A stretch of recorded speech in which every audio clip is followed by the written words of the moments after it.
दोस्तों, ऐसे बहुत से रहस्य हैं जो आज भी सिर्फ कहानी बनकर रह गए हैं। ये ऐसी घटनाएं हैं जिन्हें आज भी सुलझाया नहीं जा सका है।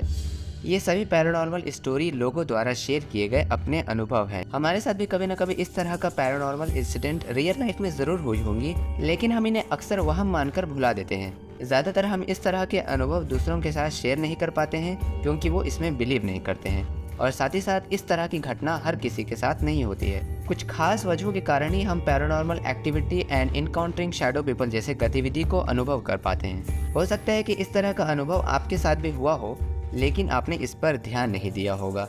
आइए जान लेते हैं कुछ खास रहस्यमय घटनाओं के बारे में जो आज भी विज्ञान के लिए अनसुलझी पहेली बने हुए हैं। तो आप सबसे रिक्वेस्ट है कि वीडियो को पूरा देखिए और अगर पसंद आए तो चैनल को सब्सक्राइब भी कीजिए।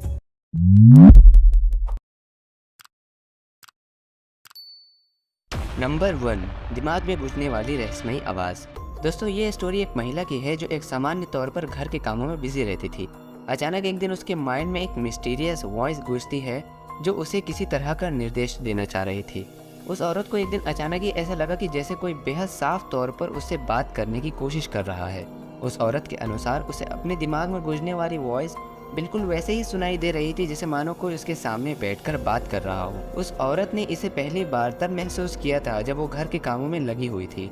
तभी उसे अपने दिमाग में आवाज़ सुनाई देती है, और वो आवाज़ ये थी, दोस्तों, घबराओ मत, मैं नहीं जानता कि आपसे बात करने का ये सही तरीका है भी या नहीं, लेकिन मुझे बड़ी खुशी होगी अगर मैं आपकी हेल्प कर पाया तो। यही एक आसान तरीका है जिसके ज़रिए मुझे लगता है कि मैं आपसे जुड़कर बात कर सकता हूँ।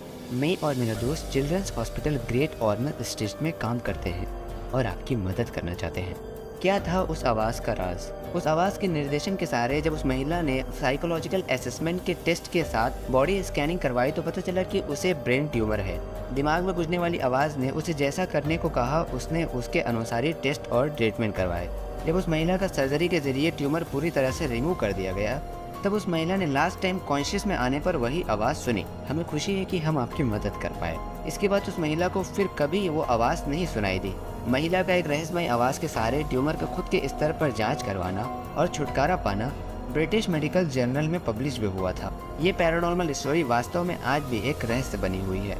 नंबर 2, इमेजिनरी फ्रेंड और विजिटिंग रिलेटिव। दोस्तों, क्या कभी ऐसा हो सकता है कि आप किसी ऐसे व्यक्ति को अपने आसपास महसूस करो जो वास्तविक दुनिया में आपके आने से पहले का हो? आप जिसे सिर्फ महसूस कर पा रहे हैं वो असल में आपकी कल्पना नहीं बल्कि वास्तविक रिश्तेदार हो जो कि आपके आने से पहले गुजर गया था। ये घटना भी बिल्कुल वैसा ही है। ये कहानी एक ऐसे लड़के की है जिसके जन्म लेते ही उसके दादाजी गुजर गए थे। वो लड़का ये नहीं जानता था कि उसके दादाजी कैसे थे और कैसे दिखते थे, लेकिन जब वो 5 साल का हुआ तब उसने एक ऐसे व्यक्ति को अपने घर में देखना शुरू किया जिसे वो जानता नहीं था। वो व्यक्ति उनके घर की कुर्सी पर बैठा रहता था, इसलिए उसका नाम रॉकिंग चेयरमैन रख दिया गया।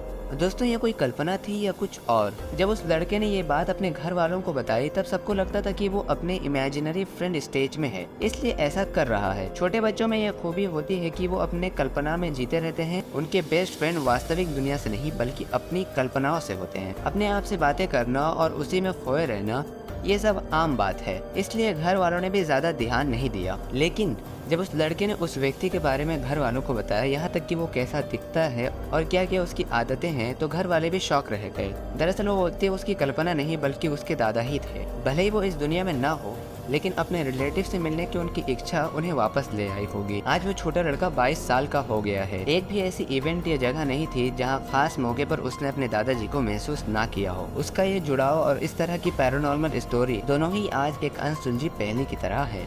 Number 3, past life experience.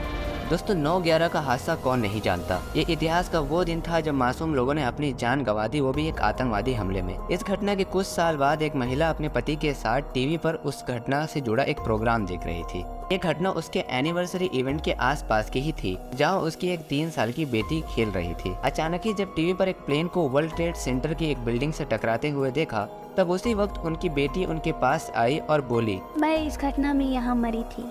इतना कहते ही वो वापस खेलने में बिजी हो गई, मानो उसने उनसे कुछ कहा ही ना हो। उस घटना के बाद आज इतने साल बीत गए, लेकिन हमने उसके साथ कभी भी उस घटना का जिक्र नहीं किया, न ही उसने इस तरह की हरकत फिर कभी की। लेकिन आज भी जब 9/11 का जिक्र आता है तो वो सभी अपनी बेटी के सामने इसके बारे में बोलने से कतराते हैं। तो दोस्तों, क्या ये घटना एक तरह से पास्ट लाइफ एक्सपीरियंस से जुड़ी थी? ये आज भी एक रहस्य है।